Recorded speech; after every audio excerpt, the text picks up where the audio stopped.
It's been almost a year now since Russia invaded Ukraine, and there seems to be no end in sight to that conflict. Is this what the US and the West actually wants? That's what we're going to talk about today on Crisis Point. Hello, I'm Eric Sammons, your host and editor-in-chief of Crisis Magazine. Before we get started, I just want to encourage people to smash that like button, subscribe to the channel, but don't hit the notify bell because you have a life. Also, follow us on social media. At Crisis Mag is our typical handle at Twitter and Gitter and Gab and Facebook and all the other places. Join us for the conversation there. Also, we have a Telegram channel.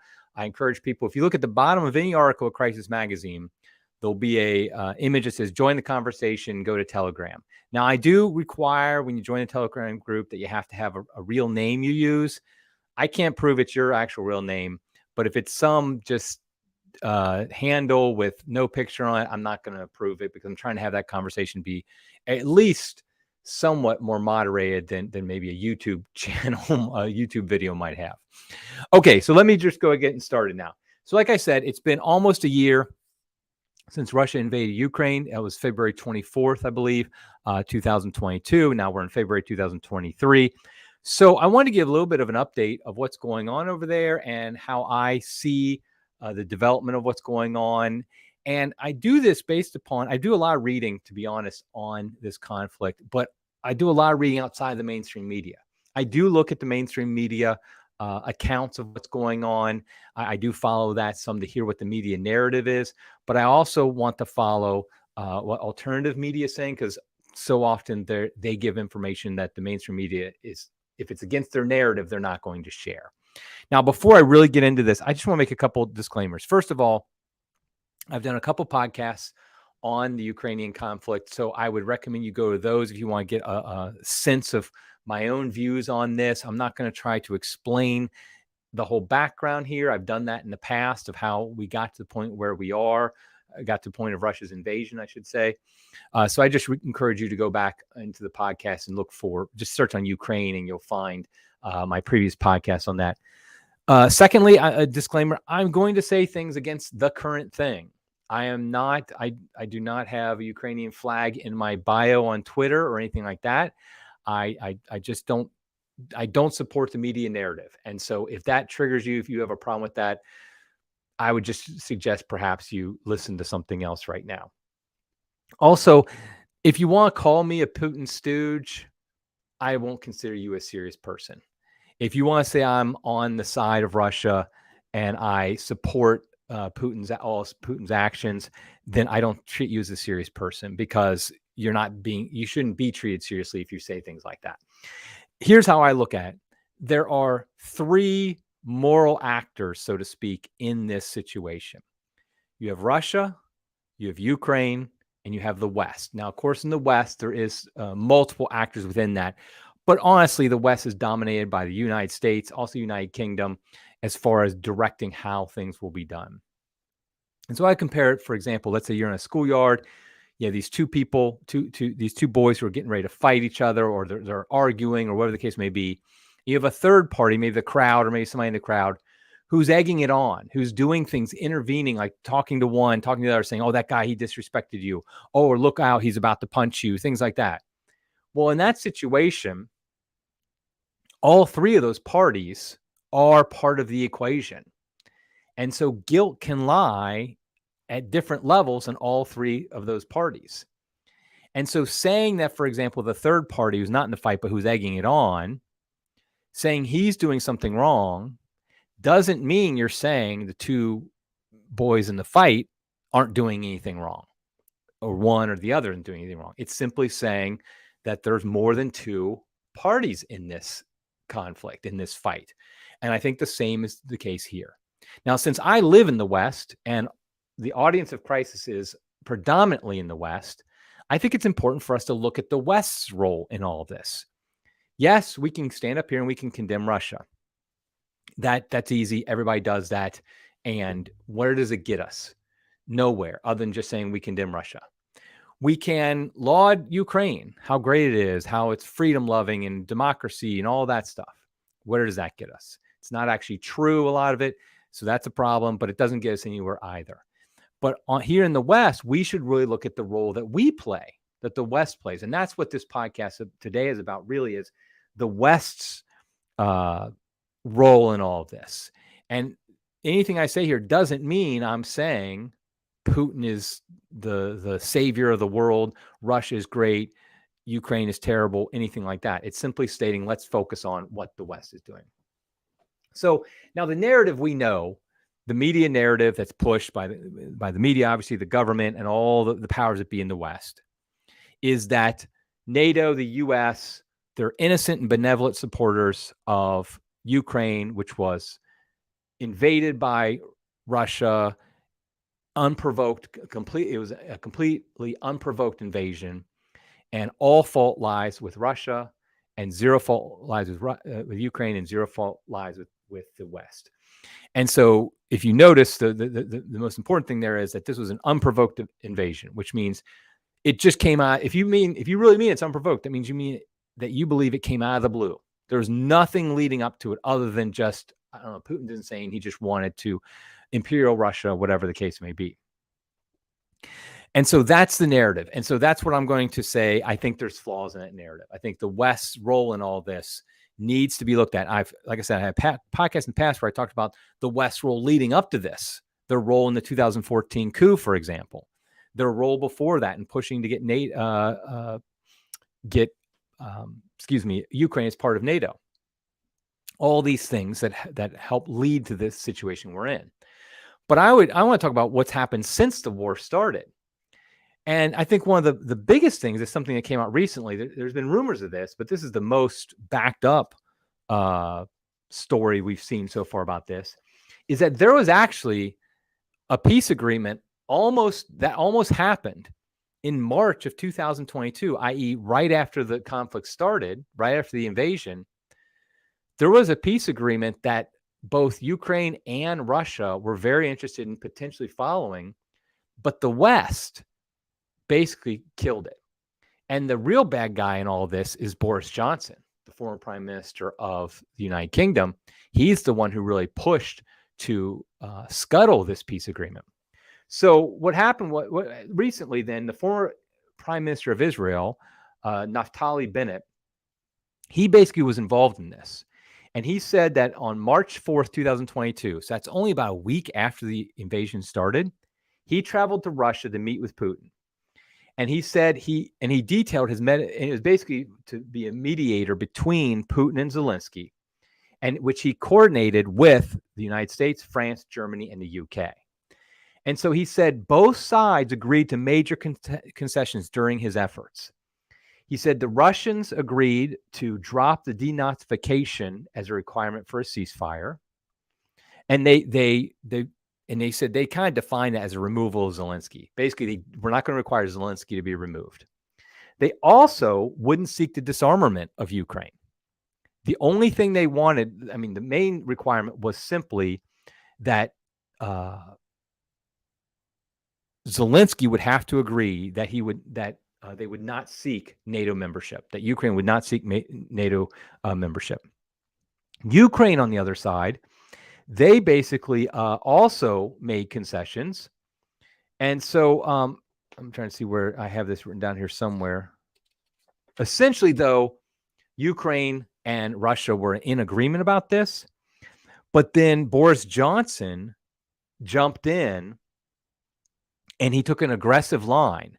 France and Germany were more pragmatic, and Biden adopted both positions. Sounds like Biden, he probably didn't know what each position was. So again, this is from the Prime Minister of Israel, the former Prime Minister of Israel, Naftali Bennett. And so essentially the Western leaders opposed this effort, and they just said, nope, we're not going to do this. They blocked it and they scuttled it. So what we see there, though, is essentially for Ukraine just agreeing not to join NATO, this whole conflict could have been over. And Zelensky himself was open to this. But the West killed it. It was the West. It wasn't Zelensky. It wasn't Ukraine that killed it. It was the West. It wasn't Putin who didn't agree to this. It was the West. So they did try more negotiations after that. Later in March, they met in Istanbul, and they followed up with virtual consultations, and they agreed again on a tentative deal. But again, the West pushed and said, no, don't agree to this deal. Boris Johnson, he visited Kiev in April. He urged Zelensky not to negotiate at all. That had already come out before. But essentially what happened was he, led by Boris Johnson, the West killed any chance of peace. Now, I don't know about you, but I think if the invasion would have ended and Russia would have pulled out of Ukraine just under promises that Ukraine would not join NATO, that's a win-win. I don't see how there's anything wrong with that. That is something they should have jumped at. But the West said, no, we're not going to do that. And also there are sources that said that, let me just look here in my notes. Yeah, so essentially what happened is that the West said no, because for the West, essentially what happened was they decided to make the Ukraine war not about Ukraine, but about getting rid of Putin, about basically having Russia, a regime change in Russia. And you see this, for example, President Biden in March said, for God's sake, this man cannot remain in power, talking about Putin. Mitch McConnell said, the most basic reason for continuing to help the Ukraine defeat Russian invaders are cold, hard, practical American interest. McConnell continues to saying, helping equip our friends in Eastern Europe to win this war is also a direct investment in reducing Putin's future capabilities to menace America, threaten our allies, and contest our core interests. So for the West, for America, for example, this was a matter of taking out Putin. And so Senator Joe Manchin, he said at the World Economic Forum in May of last year, he opposes any kind of peace agreement between Ukraine and Russia, preferring instead to use the conflict to hurt Russian interests and hopefully remove Putin. Quote, I am totally committed as one person to seeing Ukraine to the end with a win, not basically with some kind of treaty. I don't think that's where we are and where we should be. I basically mean moving Putin back to Russia and hopefully getting rid of Putin, when he was asked what he meant by a win for Ukraine. And of course, Dan Crenshaw, the congressman, the eye patch congressman, super neocon, he said he had tweeted out last year, investing in the destruction of our adversaries' military without losing a single American troop strikes me as a good idea. So in the eyes of the West, it wasn't a matter of, okay, let's negotiate a peace that Ukraine is satisfied with. It's a matter of, no, let's use this as a proxy war to destroy Putin and essentially destroy Russia as much as possible, at least weaken them greatly, because they're seen as a main adversary of the United States, of the West. And so because of that, what we've seen is, since the start of this conflict, instead of trying to get a peace agreement, what we've done instead is we've really pushed supporting Ukraine as much as possible, supporting them militarily, supporting them with money. At this point now, we have spent over $100 billion. Here, I'll pull up this chart for people who are watching. Our aid to Ukraine, this is as of, I think about a few weeks ago, we've given $113 billion, that's billion with a B, $billion in aid to Ukraine. To put that in context, you see, if you're looking at the chart, you'll see that is more than the entire military budgets of India and Russia combined. Russia has a $66 billion military budget. India has a $76 billion. UK has a $68 billion. France and Germany are at $56 billion each. But we spent $113 billion in aid to Ukraine since the start of this conflict. And so we're just sending money left and right, hand over fist.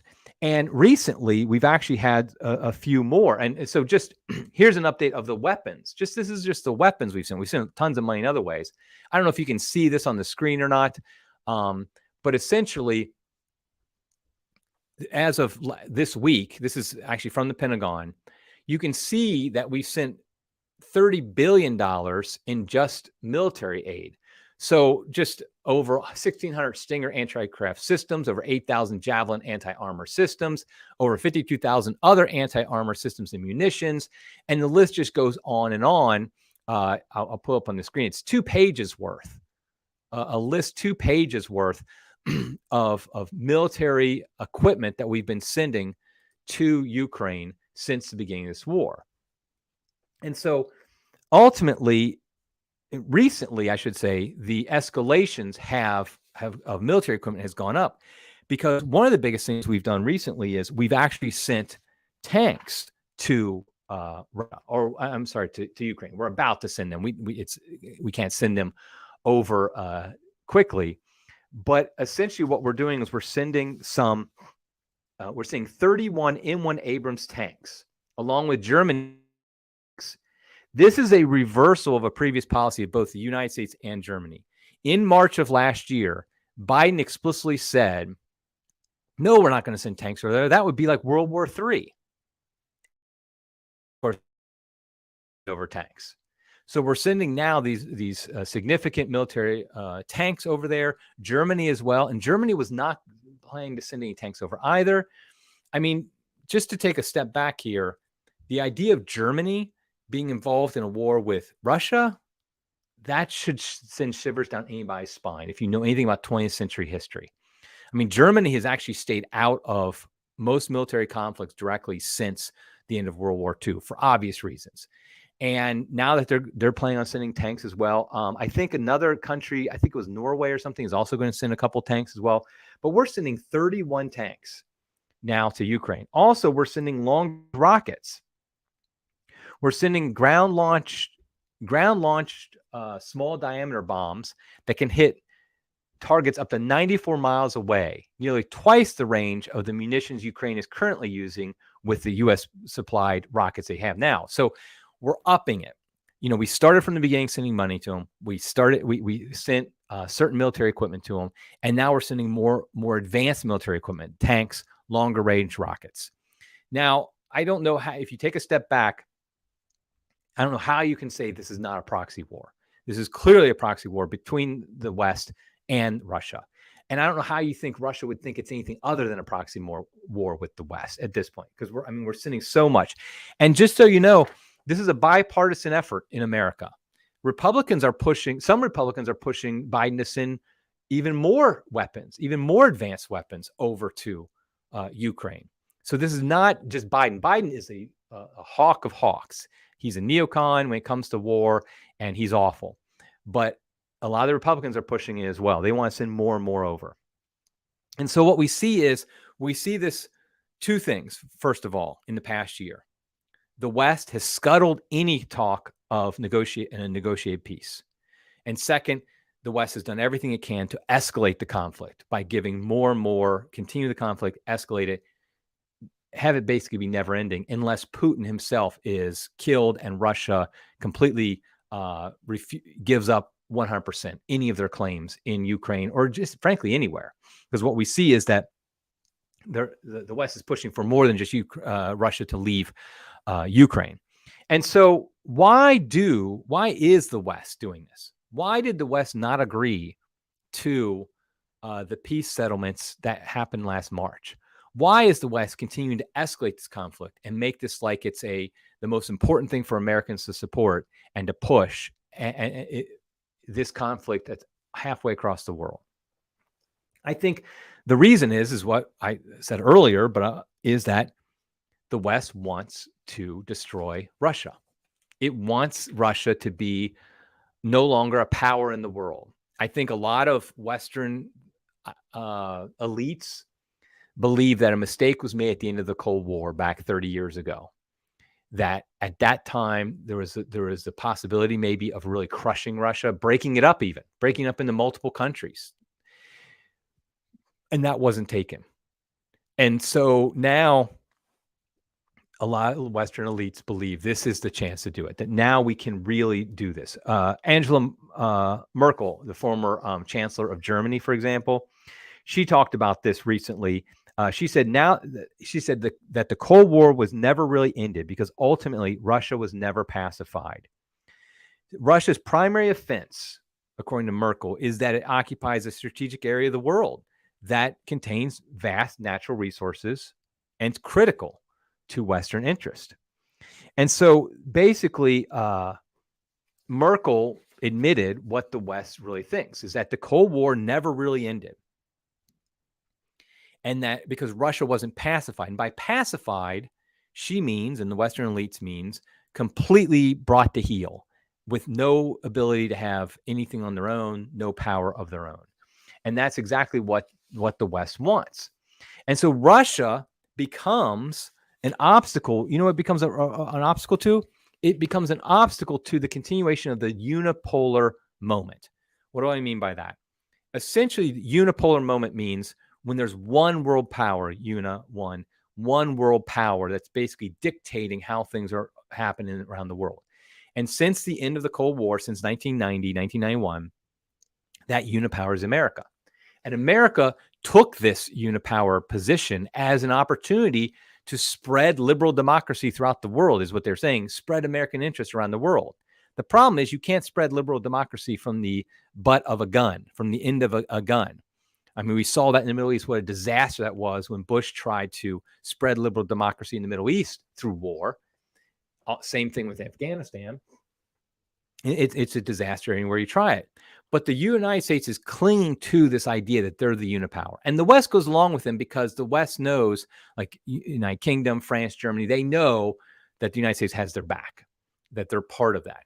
And we see this unipolar polar moment, not just militarily, but financially, economically, of course, because the dollar is the reserve currency throughout the world. Most major transactions that go on between countries is done in dollars.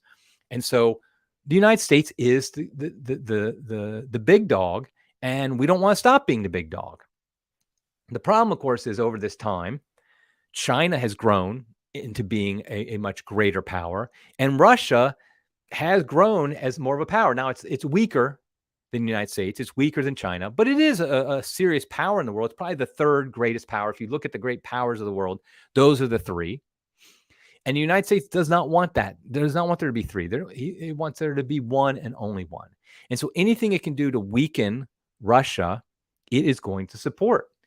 And so I think that's something that is behind the reason why the United States and the West killed any idea of a negotiated peace between Ukraine and Russia, because they fear they fear Russia becoming more powerful, but more importantly, they feel like this is a way to weaken them. This is a way that we can weaken Russia. And the irony here is, however, that what the West is doing is actually creating a stronger multipolar moment.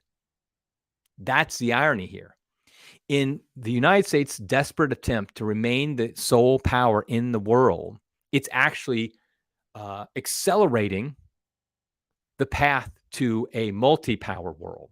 How is it doing this? Well, what's happening is, of course, after the conflict started, even before the conflict started, the West, led by the United States, is pushing massive sanctions on Russia, hoping to crush them even more. The problem is that's backfired. That has not worked.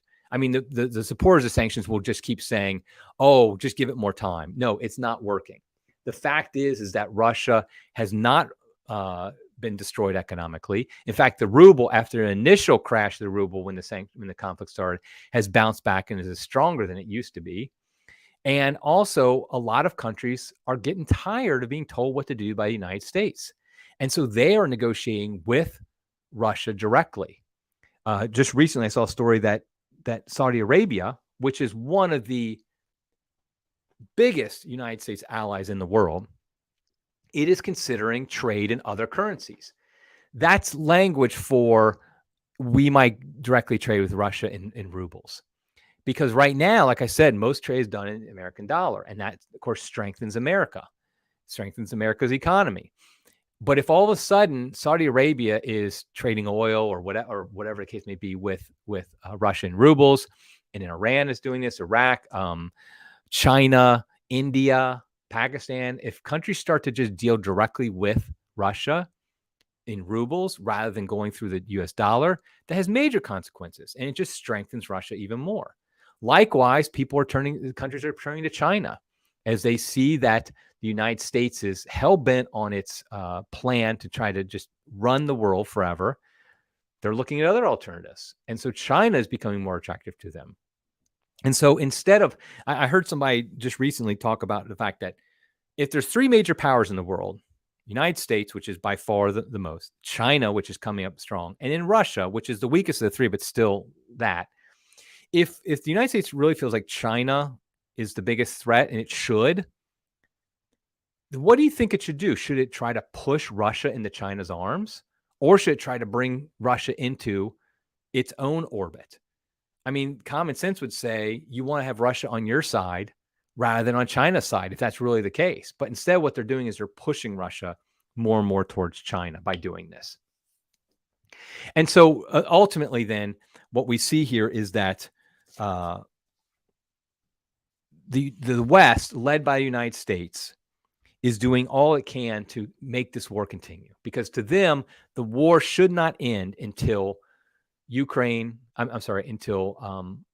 Putin is gone and Russia is brought to heel. And I think some neocons would even want Russia to be broken up into multiple countries to weaken them even further. And this is just an insane policy, in my opinion. I don't see how a logical, rational person can support such a policy, because you are talking about the country with the largest arsenal of nuclear weapons in the world. If they feel like there's an existential threat to Russia, they could ultimately use those nuclear bombs. That's the thing I think people don't understand. Most countries, all nuclear countries, they don't really want to use nuclear weapons because of the fact they know mutually assured destruction. Putin knows this.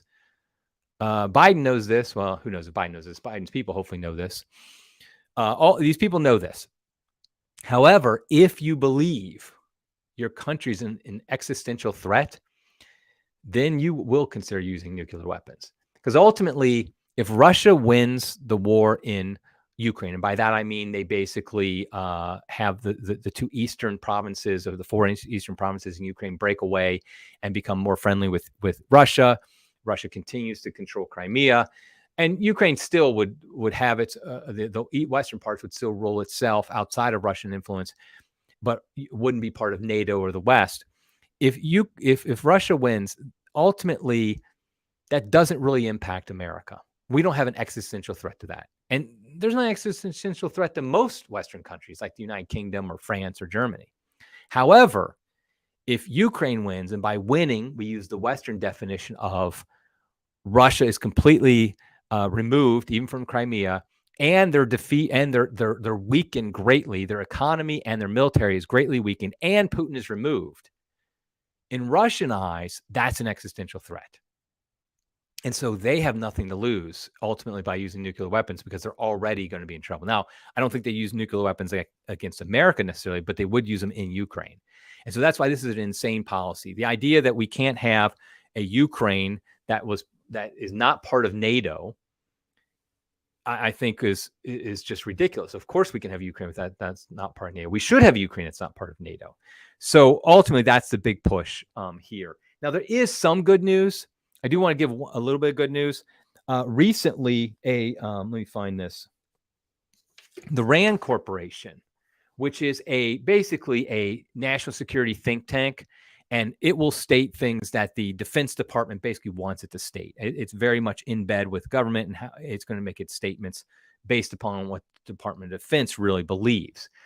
They just recently came out with a report that essentially said, and this is the preamble in the report has this excerpt that really is what matters. It says, the costs and risks of a long war in Ukraine are significant and outweigh the possible benefits of such a trajectory for the United States.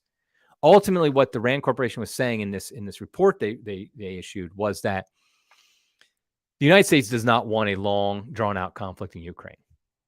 Now, this is startling, because this is some of the Western elites, some of the American elites, basically admitting, we don't actually want to do what we say we're doing, what we say we're going to do, which is we'll fight till the end.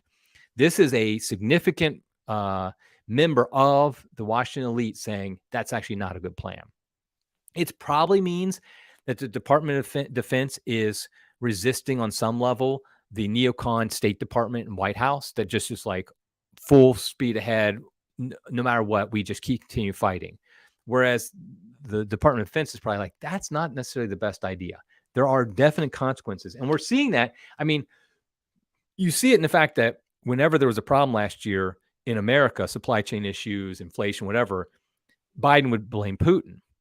Now, of course, we all know that that's not the case, that there was a lot of factors involved in that. But the fact is that this war, a drawn-out war in Ukraine, is harming American interest. And that's something that I think rational people are starting to see. So I think that's good news that some of the elites are actually starting to see this. And they see it's not in American interest just to have this war continue forever.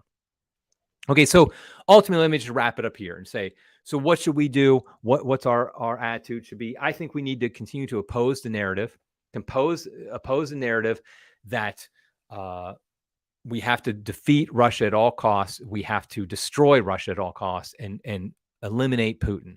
I think instead, what we need to do is we really need to push for a negotiated peace. Get our involvement completely out of this war. Remember, people are dying every day as long as this goes on. And so the fact that we did not have a negotiated peace last March means that thousands and thousands of people have died. Cities have been destroyed. People's lives upended during that 11 months. That did not have to be. And again, Zelensky himself would have agreed to that at that point. And so we really need to make sure that we are for peace and that we are against any involvement by the United States in this conflict, and that we should be the broker of peace, in fact. There's an excellent podcast a couple weeks ago by Tim Flanders over at 1 Peter 5 called "The Church is Anti-War but Not Pacifist."